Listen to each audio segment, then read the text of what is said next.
Eh bien, salut à tous, c'est Timothée, j'espère que vous allez bien, en tout cas moi ça va super, et aujourd'hui on se retrouve dans ce 5e épisode pour apprendre à programmer en Python.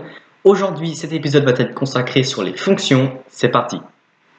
Juste avant de commencer, j'aimerais vous montrer quelque chose de plus avancé que je vous avais présenté dans l'épisode 2, qui est un autre IDE que PyCharm. PyCharm, donc je vous ai dit, je vous le recommande fortement, c'est l'un des meilleurs pour Python. Eh bien, il en existe un autre que vous avez déjà en fait, et qui ne requiert pas d'internet. Vous pouvez, pour ceux qui sont sur Windows, appuyer sur la touche Windows et en majuscule taper idle comme ceci et vous trouverez donc Python. Vous faites ouvrir et donc voilà, ici vous avez un interpréteur Python et vous faites File, New File et ici vous pouvez coder. Par exemple, vous faites le fameux print Hello World. Hop. Ensuite, pour le run, vous faites F5 ou comme ceci. Il va vous demander de sauvegarder, donc vous faites OK. Et une fois enregistré, ça va l'exécuter. On peut voir ici que ça vient d'afficher Hello World. Bien, nous pouvons donc continuer. Aujourd'hui, comme je l'ai dit précédemment, nous allons voir les fonctions qui permettent d'exécuter plusieurs fois un code, tout comme les boucles, comme nous avons vu dans l'épisode précédent. Ça va être mieux. C'est-à-dire qu'on va pouvoir mettre des boucles dans des fonctions, on va pouvoir mettre des fonctions dans des boucles, bref, ça va vraiment commencer à faire de la bonne programmation. Donc c'est parti, on va créer 3 variables, une qui va s'appeler adore, une qui va s'appeler déteste, hop, et une qui va s'appeler, par exemple, list, dans laquelle on va ranger beurre, pain, lait, eau. Donc ça, on imagine que c'est la liste des choses que l'on doit acheter, et on va créer un programme qui va nous dire combien de ces aliments on aime et combien de ces aliments on déteste, d'où l'existence de ces 2 variables. On va maintenant apprendre à mieux ranger notre code. Déjà ici, par exemple, je vais pouvoir mettre un petit commentaire. C'est ce qu'on appelle l'initialisation des variables. Voilà, c'est quelque chose à retenir, hein, ça peut être cool. Et maintenant, ici, on va donc faire les fameuses fonctions. Et à la fin, on va faire l'affichage du résultat. Donc, comment on crée une fonction? Qu'est-ce qu'une fonction? Comment on les manipule? Bref, voyons cela. Une fonction, donc comme je l'ai dit, c'est quelque chose qui permet de répéter plusieurs fois un code. Par exemple, lors d'un jeu vidéo, on peut dire, si on appuie sur la flèche de droite, alors on fait la fonction qui va gérer le déplacement droit du joueur. Donc pour cela, lorsqu'on crée une fonction, lorsqu'on définit une fonction, on va écrire def, on voit que ça se met en orange, et ici le titre de la fonction. Donc là, ça va être comme les variables, pas de majuscule, pas d'espace, pas de caractère. On peut mettre des chiffres, mais pas en début. Par exemple, on ne peut pas commencer un nom de variable, un nom de fonction comme ça, on voit qu'il ne comprend pas. Par contre, on peut mettre nanana avec un 4, et là, il le met en jaune, donc il le reconnaît. Bien, donc on va l'appeler, par exemple, m, et ensuite vous allez faire des parenthèses et des petits points. Alors les fonctions, c'est un concept nouveau, étant donné que vous verrez par la suite que ces petites parenthèses qui pour l'instant on peut croire qu'elles servent à rien, et en fait elles servent énormément.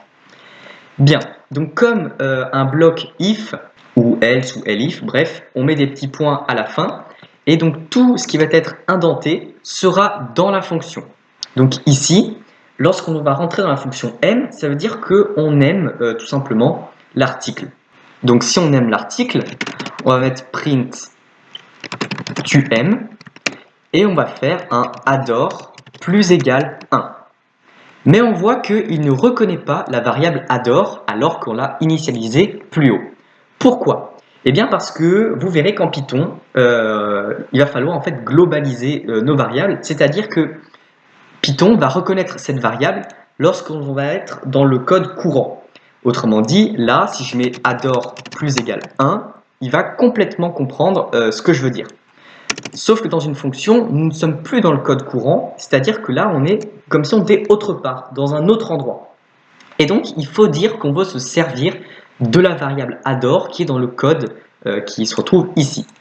Vu qu'on est actuellement dans le même fichier .py, il va suffire de dire global, donc en fait, on va globaliser la variable adore.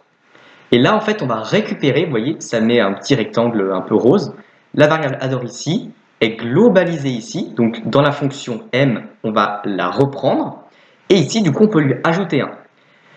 Cela signifie qu'on peut créer une nouvelle variable qui a le même nom, et qui pourtant, vous voyez ici, si je fais par exemple print adore et que je fais un autre print adore juste ici, et bien ici adore est égal à 1 et ici adore est égal à 0. Il y a deux variables qui ont le même nom et qui ont des valeurs différentes. Voilà, comme je l'ai dit, c'est un concept nouveau. Il faut simplement comprendre qu'une fonction, c'est comme si ça écrivait quelque chose dans un nouveau fichier.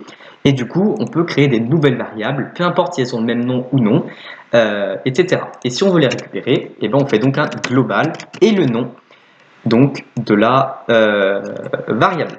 Donc ici, on lui ajoute 1, comme on l'a dit, et on va pouvoir faire une nouvelle fonction qu'on va appeler non, pas. Ah oui, alors surtout ne nommez pas vos fonctions par le même nom que vos variables, sinon ça va faire des petits bugs. Donc là, je ne peux pas l'appeler detest. On va l'appeler par exemple, eh bien, mpas. Encore les parenthèses, les deux points, et toute la fonction mpas sera donc dans le bloc indenté. Donc ici, on va faire un global detest pour récupérer la variable detest. On fait un print tu n'aimes pas. Ici, je dois mettre des... Voilà, vous avez compris. Hein. Et du coup, on fait un detest plus égal 1. OK. Maintenant, on va faire un def, je sais pas moi, mtu, par exemple. Hein. Et donc, on va énumérer, regardez, on va faire un global list. Et on va énumérer chaque élément de la liste. Donc, for element in list. Et là, du coup, on veut savoir si on aime ou on n'aime pas l'élément. Comment on va faire ça? Et bien, on va créer une nouvelle liste qu'on va appeler par exemple liste M, dans lequel on va par exemple dire qu'on aime le pain et le lait. OK? Et maintenant, on va mettre if élément in. Donc, du coup, ici, on va aussi importer liste M. On peut mettre une virgule, on peut même mettre plein à la suite. Et donc ici, if élément in liste M. Donc là, vous comprenez mieux le petit mot-clé in.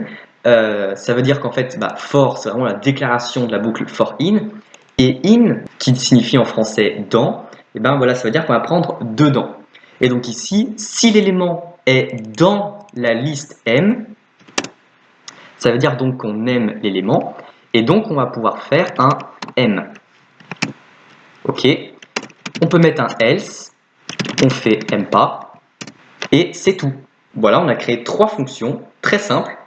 Et maintenant, attention, les fonctions ne vont pas s'exécuter comme ça. C'est-à-dire qu'en fait, voilà, on va les définir comme ça, on les définit, mais elles ne font rien. Pour les exécuter, il faut les appeler.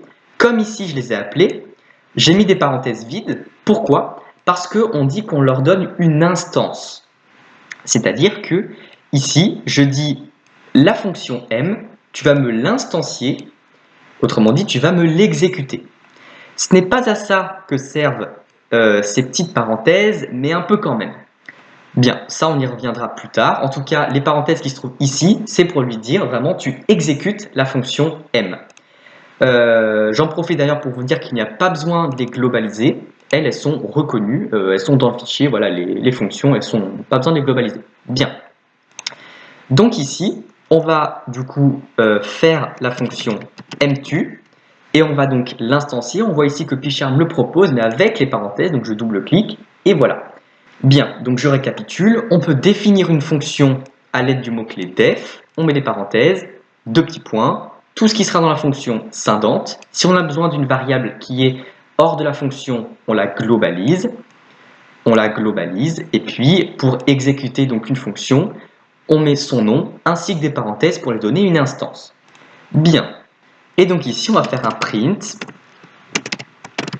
Tu aimes, deux points, plus str, on va mettre donc la variable adore, plus article. Et maintenant, je vais copier ça pour mettre tu détestes. Et ici, donc str déteste. Bien, je vais donc pouvoir exécuter ce beau programme. Et ici, on voit que directement, ça m'affiche tu n'aimes pas, tu aimes, tu aimes, tu n'aimes pas, tu aimes deux articles, tu détestes deux articles. Qu'est-ce que ça signifie? Revenons dans notre code. On a créé donc une liste qui contient beurre, pain, lait, eau. Donc, dans la variable mtu, ça va donc énumérer cette liste. Donc, ça va commencer par beurre. Est-ce que beurre se trouve dans la liste M? Non. Donc, on n'aime pas le beurre. Donc, ça nous affiche tu n'aimes pas. Ensuite, le pain. Le pain, on aime, donc ça nous affiche tu aimes. Le lait, on aime, donc ça nous affiche tu aimes. Et l'eau, on n'aime pas, donc on affiche tu n'aimes pas. Et enfin, donc, on voit ici que la liste M contient 2 articles. Donc, effectivement, on aime 2 articles. Et vu que la liste de base contient 4 articles, 4 moins 2, 2. Donc, on déteste bien 2 articles. Si vous avez tout compris à cela, c'est parfait. Vous avez compris 80% des fonctions. Vous pouvez voir que ce n'est pas si compliqué que ça. Pour tous ceux qui n'ont pas compris, vous pouvez revenir au tout début de la vidéo et vous verrez que vous finirez forcément par comprendre. Ce n'est vraiment pas un concept très compliqué. Bien, donc il nous reste plus que 2 petites choses à voir qui sont donc les arguments. On va voir pourquoi ici il y a des parenthèses qui sont vides. Mais à quoi ça sert? Ici on a compris que c'est pour instancier, pour dire qu'on va exécuter la fonction. Mais alors pourquoi il y en a là? Eh bien, c'est ce qu'on va voir. Il y a donc 2 types d'arguments. Les arguments qu'on peut appeler de base et les arguments prédéfinis. C'est parti, voyons cela tout de suite. On va en fait améliorer notre petit programme. On va passer des arguments dans nos fonctions. Je m'explique. Ici, lorsqu'on va exécuter notre fonction M, on va passer en argument. Donc carrément dans ces parenthèses qui sont actuellement vides, on passe un argument. Donc là, on doit mettre une variable. Par exemple, on va mettre la variable élément qui contient l'article qu'on aime.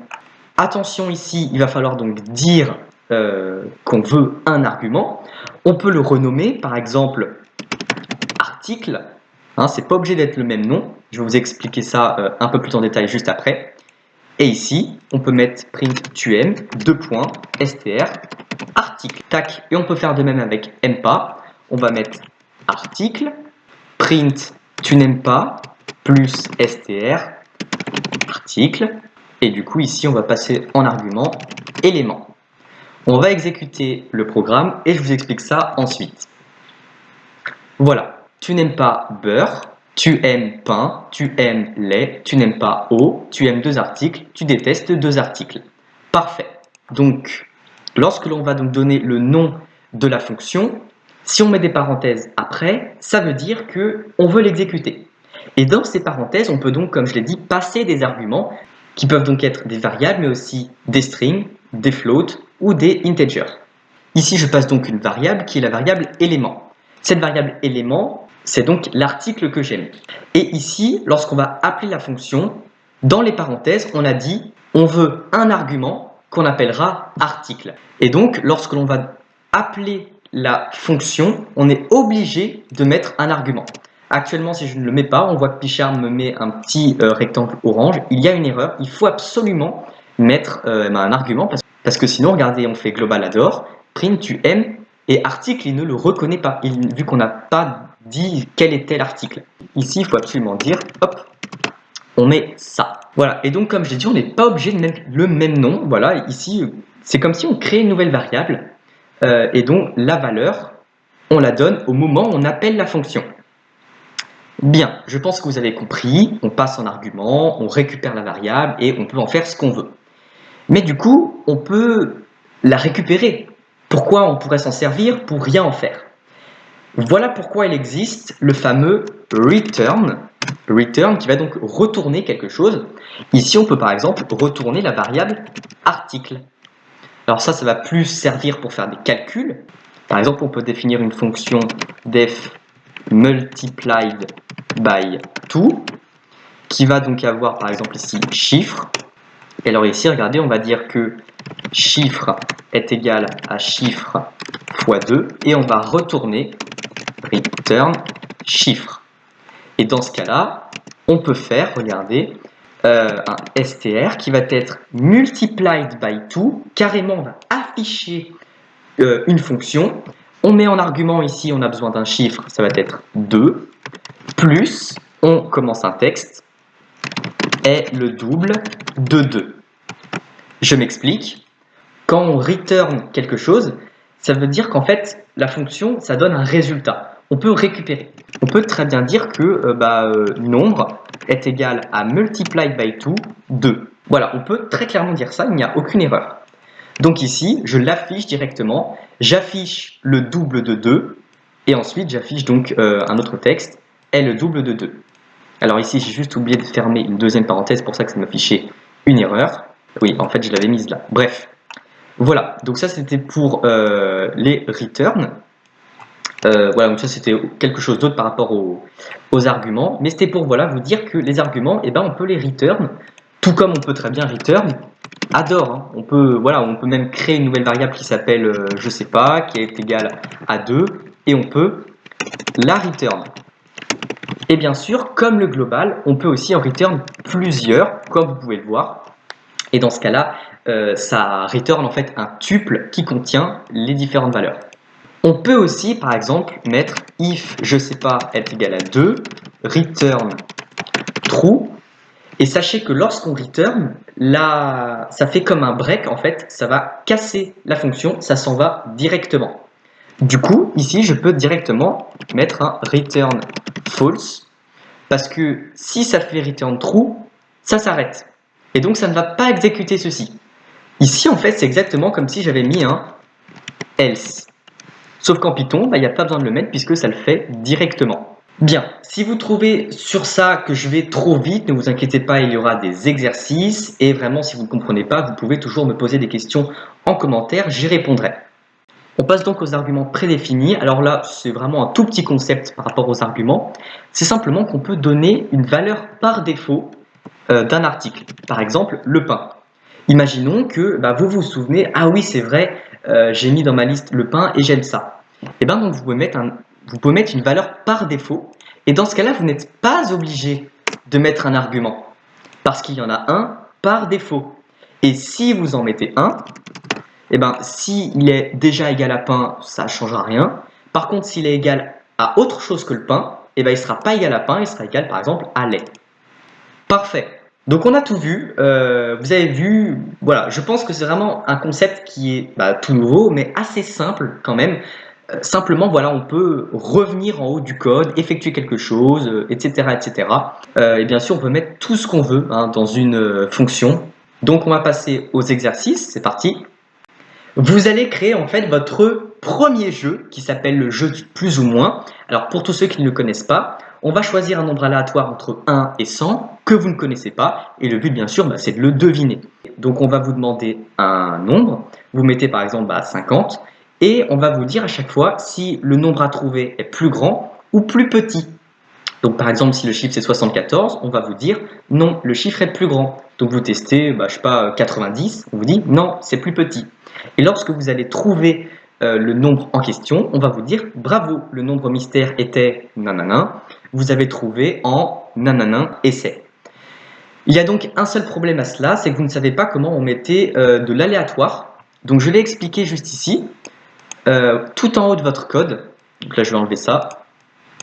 Vous allez mettre from random import randint. Ça permet de récupérer l'aléatoire dans un programme. Nous verrons cela dans la suite de notre série. Ne vous inquiétez pas, j'expliquerai ça par la suite. Et donc, pour créer votre nombre, qui est donc un nombre aléatoire entre 1 et 100, vous dites ça. Hein, donc, moi, je l'ai appelé number, mais vous pouvez très bien l'appeler autrement. Et donc, vous mettez randint et l'intervalle. Donc cet intervalle, vous pouvez très bien le changer, hein, si vous voulez que ce soit entre 1 et 200 pour augmenter la difficulté ou même la diminuer en mettant entre 1 et 50. Vous pouvez, c'est vous qui choisissez. Moi je donne ces exercices, c'est pour vous entraîner, hein, mais bien sûr vous n'êtes pas obligé de les faire. C'est pas non plus comme si on était à l'école. Bien donc comme d'habitude, je mettrai les réponses dans la description du prochain épisode.